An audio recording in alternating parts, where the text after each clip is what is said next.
ನೀವು ಎಷ್ಟು ಹೇಳಿದ್ರು? ನೀವು ಅಷ್ಟೇ ಅಂತಲ್ಲ ಹೇಳಿದ್ರು. ನಾನು 500 ಹೇಳಿಲ್ಲ, 5,000 ಹೇಳಿಲ್ಲ. ನಾನು ಬರೀ ಬೇಲ್ ಅಪ್ಲಿಕೇಶನ್ 164 ಆದ್ಮೇಲೆ ಚಾರ್ಜ್ ಶೀಟ್ ಏನು ಬರುತ್ತಲ್ಲ, ಆಮೇಲೆ ನಾನು ಕೇಸ್ ನಡೆಸೋದು. ಅದು ನನ್ನ ಏನೋ ಚಾರ್ಜಸ್ ಇದೆ ಅಂತ ಹೇಳಿದ್ರಲ್ವಾ? ಕೊಟ್ರಪ್ಪ ಎಕ್ಸ್ಪೆನ್ಸಸ್ ಎಷ್ಟು ಕೊಡ್ತೀರ ಅಂತ ನಾವು ಹೆಂಗೆ ಹೇಳೋದು? ಅವರೇ ಹಾಕಿರಬಹುದು. ಹಂಗೆ ಬೇಡ ಮೇಡಮ್, ಹಾಕಿರಬಹುದು ಅಂತಂದ್ರೆ ಆಯ್ತು, ಓಪನ್ ಮಾಡಪ್ಪ, ತೆಗಿಯಪ್ಪ. ಹೌದು, ಇಲ್ಲಿ ದುಡ್ಡು ಇಲ್ಲಿದೆ ನೋಡಪ್ಪ. 50 ಬರಪ್ಪ,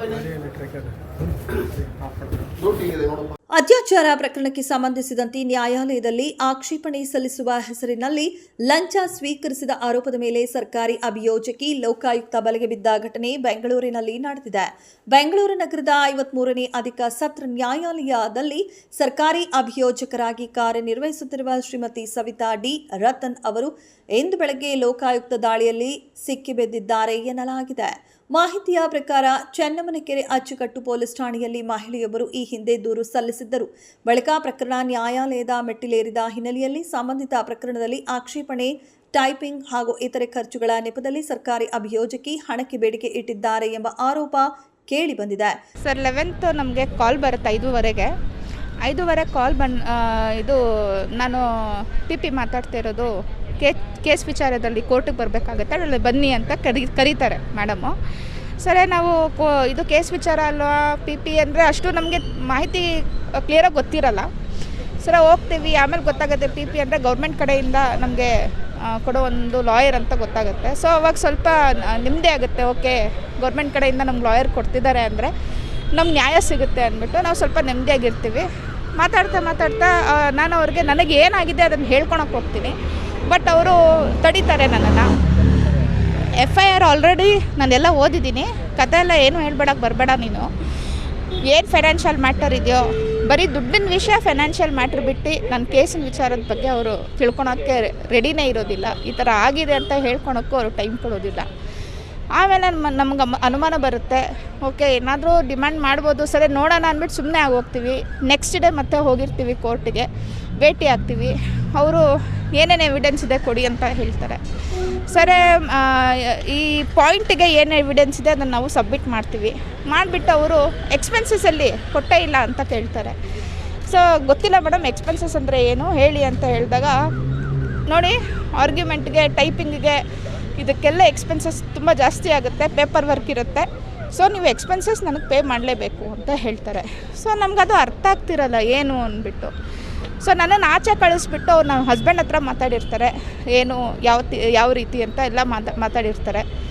ಆಮೇಲೆ ಮತ್ತೆ ನಾವು 4ನೇ ದಿನ ಹೊರಡುವಾಗ ಕೋರ್ಟಿಗೆ ಅವರು ಹೇಳ್ತಾರೆ, ಎಕ್ಸ್ಪೆನ್ಸಸ್ ತಂದ್ರಾ ಅಂತ ಕೇಳ್ತಾರೆ. ನಾವು ಮೇಡಮ್ ಎಷ್ಟು ಅಂತ ಗೊತ್ತಾಗ್ತಿಲ್ಲ ಅಂದರೆ ಅವ್ರ ಕೈ ಸನ್ನೆ ಮೂಲಕ ನಮಗೆ ಹೇಳ್ತಾರೆ ಇಷ್ಟು ಬೇಕು ಅಂತ. ಸೊ ಅವಾಗ ಹೇಳ್ತೀನಿ, ನಮ್ಮ ಹತ್ರ ಇವಾಗ ಇಷ್ಟಿಲ್ಲ, 2-3 ವಾರ ಆಯಿತು ಕೆಲ್ಸಕ್ಕೆ ಹೋಗಿಲ್ಲ, ನಾವು ಸ್ಯಾಲ್ರಿನ ಕೈಗೆ ಬಂದಿಲ್ಲ, ನಮ್ಮ ಹತ್ರ ದುಡ್ಡಿಲ್ಲ ಮೇಡಮ್, ಮುಂದಕ್ಕೆ ನೋಡೋಣ ಅಂತ ಹೇಳಿದಾಗ, ನೋಡಿ ಆರ್ಗ್ಯುಮೆಂಟ್ ಮಾಡೋಕ್ಕೆಲ್ಲ ಕಷ್ಟ ಆಗುತ್ತೆ ನಮಗೆ. ಈ ಥರ ಹೇಳಿದ್ರೆ ಬೇಗ ಅರೇಂಜ್ ಮಾಡಿಬಿಟ್ಟು ಬೇಗ ತರಬೇಕು, ಕೋರ್ಟೆಲ್ಲ ಇವಾಗ ರಜಾ ಇರುತ್ತೆ ಅಂತ ಹೇಳಿರ್ತಾರೆ. ಸೊ ನಾವು ಹೆಂಗೋ ಮಾಡಿ ಯಾರಿಗೆ ಹೇಳಬೇಕು ಗೊತ್ತಾಗ್ದಿರ ನಾವು ಸುಭಾಷ್ ಸರ್ನ ಹೇಳಿರ್ತೀವಿ, ಸರ್ ಈ ಥರ ಅಂದ್ಬಿಟ್ಟು. ಅವರು ಆಯಿತು, ಇವಾಗ ನಿಮ್ಮ ಹತ್ರ ಇಲ್ವಾ? ಇಲ್ಲ, ಸರಿ ಬನ್ನಿ ಅಂದ್ಬಿಟ್ಟು ಲೋಕಾಯುಕ್ತಕ್ಕೆ ಹೋಗ್ಬಿಟ್ಟು ಮಾತಾಡಿ ನಮ್ಮ ವಿಚಾರನ ತಿಳಿಸಿ ನಮ್ಮ ನೋವನ್ನ ಹೇಳ್ಕೊಂಡಾಗ ಇವಾಗ ಇನ್ವೆಸ್ಟಿಗೇಷನ್ ಆಗ್ತಿದೆ. ಮತ್ತು ಅವರು 5,000 ರೂಪಾಯಿ ಎಕ್ಸ್ಪೆನ್ಸಸ್ ಬೇಕು ಅಂತ ಡಿಮ್ಯಾಂಡ್ ಮಾಡಿರ್ತಾರೆ. ಸರಿ ಅಂದ್ಬಿಟ್ಟು ಇವತ್ತು ಅವ್ರಿಗೆ 5,000 ರೂಪಾಯಿ ಕೊಟ್ಬಿಟ್ಟು ಅವ್ರು ಲಾಕ್ ಆಗಿದ್ದಾರೆ. ಇವಾಗ ಮತ್ತೆ ಲೋಕಾಯುಕ್ತ ಅವರು ವಿಚಾರಣೆ ನಡೆಸ್ತಾ ಇದ್ದಾರೆ. ನಮಗೆ ಆಗಿರೋ ಅನ್ಯಾಯ ಇನ್ಯಾರಿಗೂ ಆಗಬಾರ್ದು. ಯಾಕಂದರೆ ಇವಾಗ ನಮ್ಮ ಹತ್ರ ದುಡ್ಡಿಲ್ದಿರ ಹೋಗಿದ್ದೀವಿ ಅವ್ರ ಹತ್ರ. ಗೌರ್ಮೆಂಟಿಂದ ಪಿ ಅಂತ ಹೇಳಿದ ತಕ್ಷಣವೇ ಒಂದು ನಂಬಿಕೆ ಇಟ್ಕೊಂಡು ಹೋಗಿರ್ತೀವಿ, 1 ರೂಪಾಯಿ ಇಲ್ದಿರ ಹೋಗಿರೋದು. ಸೊ ನಮಗೆ ನ್ಯಾಯ ಕೊಡಿಸ್ಬೇಕು ಅಂತ ಕೇಳ್ಕೊತಾ ಇದ್ದೀವಿ. ಈ ಕುರಿತು ಸಂತ್ರಸ್ತೆ ಹಾಗೂ ಅವರ ಕುಟುಂಬದವರು ಲೋಕಾಯುಕ್ತಕ್ಕೆ ದೂರು ನೀಡಿದ್ರು. ದೂರಿನ ಆಧಾರದ ಮೇಲೆ ಇಂದು ಬೆಳಗ್ಗೆ ಬೆಂಗಳೂರಿನ ಸಿಟಿ ಸಿವಿಲ್ ಕೋರ್ಟ್ನ 6ನೇ ಮಹಡಿಯಲ್ಲಿ ಇರುವ ಸಿಸಿಎಚ್ 54ರ ನ್ಯಾಯಾಲಯದ ಕಚೇರಿಯಲ್ಲಿ ಲೋಕಾಯುಕ್ತ ಅಧಿಕಾರಿಗಳು ಕಾರ್ಯಾಚರಣೆ ನಡೆಸಿದ್ದಾರೆ. ಇನ್ಸ್ಪೆಕ್ಟರ್ ಶ್ರೀಕಾಂತ್ ಹಾಗೂ ಡಿವೈಎಸ್ಪಿ ಬ್ರಿಜೇಶ್ ಮ್ಯಾಥ್ಯೂ ನೇತೃತ್ವದಲ್ಲಿ ದಾಳಿ ನಡೆದಿದ್ದು, ಲಂಚ ಸ್ವೀಕರಿಸುವ ವೇಳೆ ಲೋಕಾಯುಕ್ತ ಅಧಿಕಾರಿಗಳು ಟ್ರ್ಯಾಪ್ ಕಾರ್ಯಾಚರಣೆ ನಡೆಸಿ ಆರೋಪಿಯನ್ನ ವಶಕ್ಕೆ ಪಡೆದಿದ್ದಾರೆ ಎಂದು ತಿಳಿದು ಬಂದಿದೆ. ದಿನಾಂಕ 26/4/26 ದಿನಾಂಕದಂದು ಒಂದು ಚೆನ್ನಮ್ಮನ ಅಚ್ಚುಕಟ್ಟು ಕೆರೆಯಲ್ಲಿ ಒಂದು FIR ದಾಖಲಾಗಿರುತ್ತೆ. ಒಂದು ಸ್ವಾಮೀಜಿ ಅತ್ಯಾಚಾರ ಕೇಸು. ಆ ಕೇಸ್ನಡಿಯಲ್ಲಿ ಸುಮಾರು ದಿನಗಳ ನಂತರ ಕೋರ್ಟಿಗೆ ಬರುತ್ತದು. ಒಬ್ಬರು PP ಅವ್ರು ಫೋನ್ ಮಾಡಿಬಿಟ್ಟು ಇವ್ರ ಕೇಸನ್ನು ಅಟೆಂಡ್ ಮಾಡ್ತಾರೆ. ಆ ಕೇಸು ಅವನು ಬೇಲ್ ಹಾಕೊಂಡಿರ್ತಾನೆ. ಬೇಲ್ ಅಬ್ಜೆಕ್ಷನ್ಗೆ ನಮ್ಮ ಹತ್ರ ಏನು ದಾಖಲೆಗಳು ಬೇಕು ಮತ್ತು ನಮ್ಮ ಹತ್ರ ಏನು ಹೇಳಿಕೆ ಬೇಕು ಅಂತ ತಗೊಳ್ತಾರೆ. ಆ ಬೇಲ್ ಅಬ್ಜೆಕ್ಷನ್ಗೆ PP ಅವರು, ಗೌರ್ಮೆಂಟ್ PP ಅವರು ಸಂಬಂಧಪಟ್ಟಾಗೆ ಅವರು ಒಂದು 5,000 ರೂಪಾಯಿನ ಲಂಚ ಹಣ ಡಿಮ್ಯಾಂಡ್ ಮಾಡಿರ್ತಾರೆ. ಯಾವ ರೀತಿ ಅಂತಂದರೆ, ನಿಮ್ಮ ಕೇಸನ್ನು ನಾವು ಟೇಕ್ ಓವರ್ ಮಾಡಬೇಕಾದ್ರೆ 5,000 ರೂಪಾಯಿ ಕೊಡಿ ಅಂತ. ಸೊ ಅವರು ಮೊದಲನೇ ಟೈಮಲ್ಲಿ ಕೇಳಿದಾಗ ಸಿಗ್ನಲ್ ತೋರಿಸಿರ್ತಾರೆ, ಈ ಥರ 5 ಬೆರಳು ತೋರಿಸಿದಾಗ ನಮಗೆ ಅನುಮಾನ ಬಂದು ನಾನು ರೆಕಾರ್ಡ್ ಮಾಡೋಕ್ಕೆ ಹೇಳಿರ್ತೀನಿ. ಈ ಕೇಸಲ್ಲಿ ನೊಂದಿರೋಂತಹ ಮಹಿಳೆ ಮತ್ತು ಅವರ ಯಜಮಾನರು ಹೋಗಿ ಅದನ್ನು ವೀಡಿಯೋ ರೆಕಾರ್ಡ್ ಮಾಡಿರ್ತಾರೆ. 500 ರೂಪಾಯಿ ಕೊಡೋಕೆ ಹೋಗಿದ್ದಕ್ಕೆ ಬೇಡ ನಮ್ಗೆ 500 ರೂಪಾಯಿ, ನಾನು ಹೇಳಿದ್ದು ನಾನು 5,000 ರೂಪಾಯಿ ಅಂತ ಒಂದು 5,000 ರೂಪಾಯಿ ಡಿಮ್ಯಾಂಡ್ ಮಾಡ್ತಾರೆ. ಆ ಡಿಮ್ಯಾಂಡನ್ನು ಮಾಡಿರೋದ್ರಿಂದ ಇವ್ರಿಗೆ ಲಂಚ ಹಣ ಕೊಡೋದಕ್ಕೆ ಇಷ್ಟ ಆಗಿರೋದ್ರಿಲ್ಲ. ಆದ್ದರಿಂದ ಅದನ್ನು ಲೋಕಾಯುಕ್ತ ಕಂಪ್ಲೇಂಟ್ ಕೊಟ್ಟಿರ್ತೀವಿ. ಆ ಕಂಪ್ಲೇಂಟ್ ಆಧಾರದ ಮೇಲೆ 10 ದಿನಗಳ ಹಿಂದೆ ಅದು FIR ಆಗಿರುತ್ತೆ. ಆ FIR ಆಗಿದ್ದು ಟ್ರ್ಯಾಪ್ ಟೀಮ್ ಬಂದಾಗ ಯಾರಿದ್ದಾರೆ PP ಅವರು ಇರಲ್ಲ, ರಜಾ ದಿನಗಳಲ್ಲಿ ಕೋರ್ಟ್ ಇರೋದ್ರಿಂದ ರಜಾ ಹಾಕ್ಬಿಟ್ಟು ಹೋಗ್ಬಿಟ್ಟಿರ್ತಾರೆ. ತದನಂತರ ಇವತ್ತು 1ನೇ ತಾರೀಕು ಇವತ್ತು ಬಂದಿರ್ತಾರೆ. ಬಂದಿದ್ದ ತಕ್ಷಣ ಬೆಳ್ಳಂಬೆಳಿಗ್ಗೆ 11 ಗಂಟೆಗೆ ಅವರು ಕೋರ್ಟ್ ಅಟೆಂಡ್ ಮಾಡಿದ ತಕ್ಷಣ ಬಂದಿದ್ದೆ 5,000 ರೂಪಾಯಿ ಲಂಚ ಹಣ ಪಡೆದಿರ್ತಾರೆ.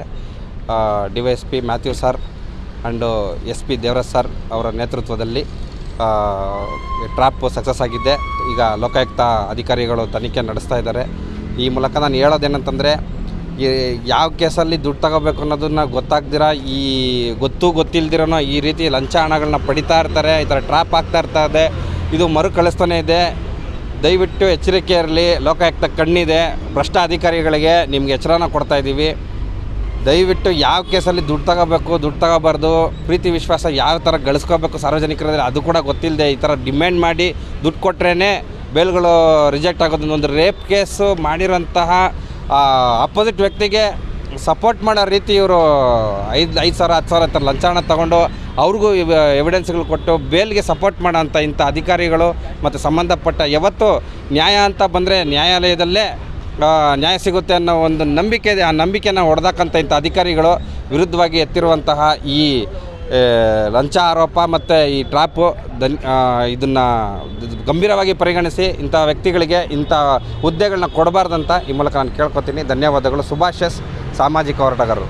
ಘಟನೆ ನ್ಯಾಯಾಂಗ ವ್ಯವಸ್ಥೆಯ ಪಾರದರ್ಶಕತೆ ಮತ್ತು ಸಾರ್ವಜನಿಕರ ವಿಶ್ವಾಸದ ಬಗ್ಗೆ ಪ್ರಶ್ನೆಗಳನ್ನ ಎಬ್ಬಿಸಿದ್ದು, ಪ್ರಕರಣದ ಕುರಿತು ಹೆಚ್ಚಿನ ತನಿಖೆ ಮುಂದುವರೆದಿದೆ. ಎಷ್ಟು ಹೇಳಿದ್ರು? ನೀವು ಅಷ್ಟೇ ಅಂತಲ್ಲ ಹೇಳಿದ್ದು. ನಾನು 500 ಹೇಳಿಲ್ಲ, 5,000 ಹೇಳಿದ್ದು. 500 ಹೇಳಿದ್ದೀನಿ. ಇಲ್ಲಿ ಇಟ್ಕೊಳ್ಳಿ. ಅರೇಂಜ್ ಮಾಡ್ಕೊಂಡು ಬರ್ತೀನಿ. ಸ್ವಲ್ಪ ಕಡಿಮೆ ಮಾಡ್ಕೊಳ್ಳಿ. ಇಲ್ಲಿ ಇಟ್ಕೊಳ್ಳಿ. ಯಾಕಂದರೆ ಎಲ್ಲ ಇದು ಮಾಡಿಬಿಟ್ಟು ಅಲ್ಲಿ ಹೇಳಿದ್ರು PP ಬಂದ್ಬಿಟ್ಟು ಏನು ಚಾರ್ಜಸ್ ಮಾಡಲ್ಲ ಅಂತ ಹೇಳಿದ್ರು. ಇಟ್ಕೊಳ್ಳಿ. ಸ್ವಲ್ಪ ಕಡಿಮೆ ಮಾಡ್ಕೊಳ್ಳಿ. ಸ್ವಲ್ಪ ಅಡ್ಜಸ್ಟ್ ಮಾಡ್ಕೊಂಡು ಬರ್ತೀನಿ. ಮನುಷ್ಯಕಪ್ಪಾಗಿ ಹೋಗ್ಬಿಟ್ಟು ಸ್ವಲ್ಪ ಅರೇಂಜ್ ಮಾಡ್ಕೊಂಡು. ನಾನು ಬರೀ ಬೇಲ್ ಅಪ್ಲಿಕೇಶನ್ 164 ಆದ್ಮೇಲೆ ಚಾರ್ಜ್ ಶೀಟ್ ಏನು ಬರುತ್ತಲ್ಲ, ಆಮೇಲೆ ನಾನು ಕೇಸ್ ನಡೆಸೋದು. ಓಕೆ ಆಯಿತು. ಅದು ನನ್ನ ಏನೋ ಚಾರ್ಜಸ್ ಇದೆ ಅಂತ ಹೇಳಿದ್ರು. ಕೊಟ್ರಪ್ಪ, ಎಷ್ಟು ಕೊಡ್ತೀರ ನಾವು ಹೆಂಗೆ ನಾವು ಇವಾಗಲೇ ಎಲ್ಲ ಇದು ಯಾರ ಹತ್ರ ಕೇಳೇ ತಗೊಬರ್ಬೇಕು ಮೇಡಮ್.